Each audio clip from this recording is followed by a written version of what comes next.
ಕಾನೂನು ರೀತಿಯಲ್ಲಿ ಏನು ಈ ಮನೆ ಬಿದ್ದದ್ದೆಲ್ಲ ಕರೆಕ್ಟಾಗಿ ಕೊಟ್ಟಿದ್ರೆ ನಮ್ದು ಸ್ವಾಗತ. ಅದು ಬಿಟ್ಟು ಒಬ್ಬನೇ 5-6 ಮನೆ ಹಾಕ್ಯಂತ ತಿಂದ್ರೆ ಬೇಕಾದದ್ದು ಬಸವಲಿಂಗ ಗ್ರಾಂಟ್ ಹಾಕ್ಯಂತ ತಿಂದು 4 ಮನೆಯದು ಏನು ಶೌಚಾಲಯ ಹಾಕ್ಯಂದು ಆಮೇಲೆ ಅಡುಗೆ ತಿಂದು ಇಲ್ಲಿ ಕಾನೂನು ರೀತಿಯಲ್ಲಿ ನರೇಗಾದಲ್ಲಿ ಫಸ್ಟ್ ಅರ್ಜಿ ಹಾಕಿದ್ರೆ ನೀವು ಬಿಲ್ ಮಾಡ್ದಂಗೆ ಲಾಸ್ಟ್ ನನಗೆ ಬೇಕಾದಂಗೆ ಬಿಲ್ ಮಾಡಿದ್ರೆ ಸಾರ್ವಜನಿಕರು ಗ್ರಾಮಸ್ಥರು ಈಗೇನು ನರೇಗಾ ಉದ್ಯೋಗದ ಏನು ನಿಮ್ಮದು ವಿ ರಾಮ್ಜಿ ಮಾಡಿದಿರಲ್ಲ ನರೇಗಾದ ಏನದು ಪ್ರಯೋಜನ ರೈತರಿಗೆ? ಏಜೆಂಟ್ ಸ್ಕೀಮ್ನಾಗ ಎಷ್ಟು ಲಕ್ಷ ಕೋಟಿ ದುಡ್ಡು ಹಾಕಿದ್ರು ನಮ್ಮ ಪಂಚಾಯತಿಗೆ, ಇವತ್ತಿಗೂ ಒಳ್ಳೆ ನೀರಿಲ್ಲ. ನಿಮ್ಮ AWಗೂ ಮನೆ ಮಾಡಿಕೊಂಡ್ರೆ ವಾಟರ್ ಸಪ್ಲೈ ಡಿಪಾರ್ಟ್ಮೆಂಟರಿಗೆ ನೀವು ವಸನ ಬಂದಿದೆ. ನಾವು ಇಷ್ಟು ದಿನ ಶಾಂತಿ ರೀತಿಯಿಂದ ಕೇಳಿದ್ದೇವೆ. ಗ್ರಾಮಸ್ಥರು ಅಂದ್ರೆ ಏನು ಕಡೆಗಣಿಸ್ತೀರಾ? ಅದೇ ರಾಜಕೀಯದವರಾದ್ರೆ ಫೋನ್ ಎತ್ತುತ್ತಾರೆ.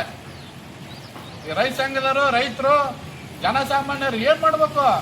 ಇಲ್ಲ ನೀವು ಒಂದು ಮಾಡ್ರಿ ಕೆಲಸನ, ರಾಜಕೀಯದವ್ರು ಮಾತ್ರ ಎತ್ರಿ. ನಮ್ಮ ರೈತರು ಜನಸಾಮಾನ್ಯರು ಫೋನ್ ಎತ್ತಲ್ಲ ಅಂತ ನೀವು ಕಾನೂನು ಆದೇಶ ತಗೊಂಬರ್ರಿ. ಅಧಿಕಾರಿಗಳನ್ನ ನೇಮಿಸ್ಲಿಲ್ದಂಗೆ ಎಲ್ಲಿ ಮಾಡಿದ್ದಾರೆ? ಆದೇಶ ಕಾಪಿ ಎಲ್ಲ ಐತೆ ಎಲ್ಲಿ?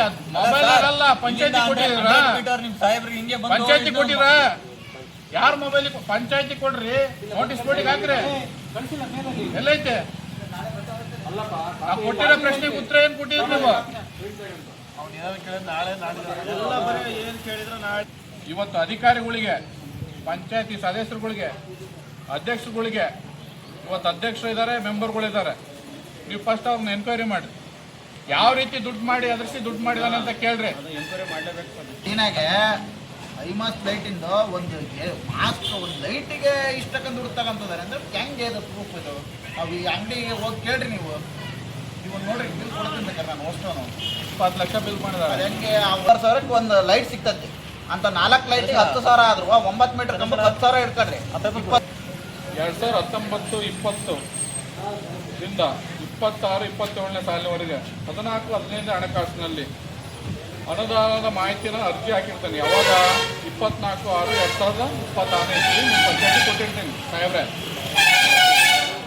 ಇವತ್ತಿಗೂ ಸದ್ಗ ನೀವೇನು ಮಾಹಿತಿ ಕೊಟ್ಟಿಲ್ಲ ಅಂತ ಹೇಳ್ತಲ್ಲ, ಮಾಹಿತಿ ಕೊಟ್ಟಿದ್ರು ನಿಮಗೆ, ನಿಮ್ಮ ಪಂಚಾಯತಿಗೆ ನಿಮಗೆ ಧನ್ಯವಾದಗಳು.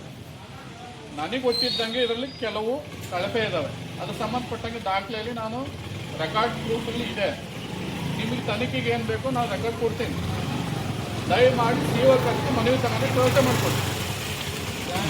ಸಾಹೇಬ್ರು ಬರೋರು ಹಿಂಗೆ ಬಂದು ಆಂಧ್ರ ಹೋಗೋದಾಗಿತ್ತು ಮನವಿ ತಿಳ್ಕೊಂಡು. ಅವ್ರು ಬರ್ತಾರೆ ಅಂತಾನೆ ಇಷ್ಟ ನಾವು ನಿಮಗೆ ಮನವಿ ಕೊಟ್ಟಿದ್ವಲ್ಲ, ನಮ್ಮ ಪಂಚಾಯತ್ ಊರವ್ರ ಗ್ರಾಮಸ್ಥರು ಕೊಟ್ಟರು, ನಾನೇನು ಕೊಟ್ಟಿಲ್ಲ. ಯಾವ ಥರ ಒಬ್ಬ ಬಂದರು, ಮತ್ತೆ ಅಕೌಂಟ್ ಬೇರೆ ಹಾಕೋದು, ತಂದೆ ಎಲ್ಲ ಕಟ್ಟೋದು ನಾವು ಮುಂದೆ ನೀಟಾಗಿ ಕಾಣ್ತೈತಿ. ಇದರಿಂದ ಇದು ಇನ್ವೆಸ್ಟಿಗೇಷನ್ ಆಗಿ ಅದು ಏನು ಅಂತ ಮಾಹಿತಿ ಬರಲೇಬೇಕು. ಇವತ್ತು ಗ್ರಾಮ ಪಂಚಾಯತಿ ಸದಸ್ಯ ಆಗಿ ಹೌದಾ ಅಲ್ಲ? ನೀವೇನು ಹೇಳ್ತಾ ಇದ್ದೀರಾ ಎಲ್ಲದಕ್ಕೂ ಎನ್ಕ್ವೈರಿ ಆಗ್ತದೆ. ಯಾವಾಗ? ನಾಳೆ ಸರ್ಕಾರದ ಆದೇಶಗಳು, ಕಾನೂನಿನ ವ್ಯವಸ್ಥೆ ನೀನು ಸ್ಲೋ ಆಗಿದೆ. ಕಳ್ತನ ಮಾಡೋರು ಇದೇ ಪಂಚಾಯತಿಲಿ ಅಧಿಕಾರಿ ಕೆಲಸ ಮಾಡ್ತಾ ಇದ್ದ, ACB ರೈಡ್ ಆಯ್ತು. ಇವತ್ತು 10 ವರ್ಷ ಇಲ್ಲೇ ಡ್ಯೂಟಿ ಮಾಡ್ತಾ ಇದ್ದಾನೆ. ಸಾಕಷ್ಟು ಕೆಲಸ ಮಾಡ್ಕೊಂಡು ಹೋಗಿದ್ದಾನೆ. ಮತ್ತು ಅವ್ರಿಗೆ ಅವಕಾಶ ಐತೆ ನಮ್ಮ ತಾಲೂಕಿನಾಗೆ. ಇಲ್ಲೇ ಎಷ್ಟು ವರ್ಷ ದಂಡ ಹೊಡಿಬೇಕು ಅಂತ ಮಾಡಿದಿರಿ ಇಲಾಖೆರು. ನೀವು ಒಬ್ಬ PDO ಆಗಿ ಕೆಲಸ ಮಾಡ್ತಿದ್ದೀರಾ, ನಿಮ್ಮ ಮೇಲೆ ಯಾವತ್ತಾರ ನಾವು ಭ್ರಷ್ಟಾಚಾರದ್ದೇನು ಆರೋಪ ಮಾಡಿದವ?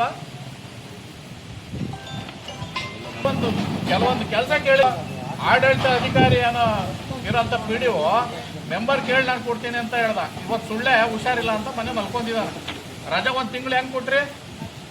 ಬೇರೆ ಯಾರು PDO ನೇಮಕ ಮಾಡ್ಬೋದಲ್ಲ? ಮತ್ತೆ ಇಲ್ಲಿ ನಮಗೆ ಅರ್ಜೆಂಟ್ ಈಸೋದ್ ಕೆಲಸಗಳು ಆಗ್ಬೇಕು. ಗೊತ್ತಿದೆ ಸರ್, ಅಲ್ರಿ ಮತ್ತೆ ಬೇರೆ ಕೆಲಸಗಳು ಇದಾವಲ್ರಿ, ಜನ ಬಂದೊಂದು ಹೋಗ್ತಾರಲ್ಲ. ಮತ್ತೆ ಈವ ಸಾಹೇಬ್ರು ಒಬ್ರು ಯಾರು PDO ಹಾಕ್ಬೇಕಲ್ಲ, ಎಲ್ಲ ಹಾಕಿದ್ದಾರೆ. ಯಾರಿಗೆ ಕಳ್ಸಿದ? ನಾನೇನು ಅಧಿಕಾರಿ ಅಲ್ಲ. ನೀವು ಕಳ್ಸಿದಿರಲ್ಲ, ಒಬ್ಬನು ಬಂದು ಇನ್ನೂ ಜಾಯ್ನ್ ಆಗಿಲ್ಲ.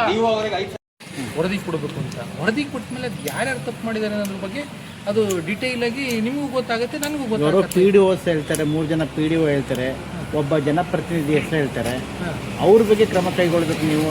ಅದು ಮುಂದಿಂದು ಈಗ ನಾವು ಏನು ಕಾಣಿಲ್ಲ, ಹೇಳ್ತಾರೆ ನಾನು ಕೇಳ್ತಾ ಇದ್ದೀನಿ ಅಷ್ಟೇ. ಮಾಹಿತಿ ತಗೊಳ್ತೀರಿ, ಮುಂದೆ ತನಿಖೆ ಮಾಡಿ ಅವ್ರು ಏನು ಇಂತಿಂಥದ್ದು ಲೂಪ್ ಹೋಲ್ಸಿದ್ದು ಅವರು ತಪ್ಪಾಗಿದೆ ಲೆಕ್ಕಾಚಾರ ಕೊಟ್ಟರೆ ಅದು ಮುಂದಿನ ನೋಡ್ಬೋದು. ಅದೇ ಆರೋಪ ಮಾಡ್ತಾ ಇದ್ದಾರೆ, ಸತ್ಯ ಅದು. ಅದನ್ನು ಎನ್ಕ್ವೈರಿ ಮಾಡೋಕ್ಕೂ CO ಸರ್ ಮಾಡಿದ್ದಾರೆ. ಅವರು ಸೋಮವಾರದಿಂದ ಬರಬೇಕಾಯಿತು, ಕಾರಣಾಂತರಗಳಿಂದ ನಾಳೆ ಬರ್ತಾರೆ. ನಾಳೆ ಬರ್ತಾರೆ. 3 ಜನದ್ದು ಒಂದು ತಂಡ ಮಾಡಿದ್ದಾರೆ. ನಾಳೆಯಿಂದ ಬಂದು ಅವ್ರು ಮಾಡ್ತಾರೆ. ಎಲ್ಲ ತಂಡ ಇರಲಿ ಸರ್, ಪಂಚಾಯತ್ ಹೇಗಿರಂತ ಮಕಾನ ಪಂಚಾಯತಿ ಮಕ್ಕಳು ಸರ್ ಅವರು. ಆಗಾಗ ಆ ಕಡೆ ಹೋಗಿ ಆಯ್ತು ತಡ್ರಿ, ಇಲ್ಲ ಮಲ್ಕೊಂತ ಇಲ್ಲೇ ಹೋದ್ರಲ್ವಾ ಸರ್, ನಾವು ಅವ್ರಿಗೆ 3 ಸತಿ ಫೋನ್ ಮಾಡಿದೆ, ಸರ್ ಬರ್ತಾ ಇದ್ದೀನಿ ಬ್ರದರ್ ಅಂತ ಹೇಳಿದ್ರು. ಈಗ ನಮಗೂ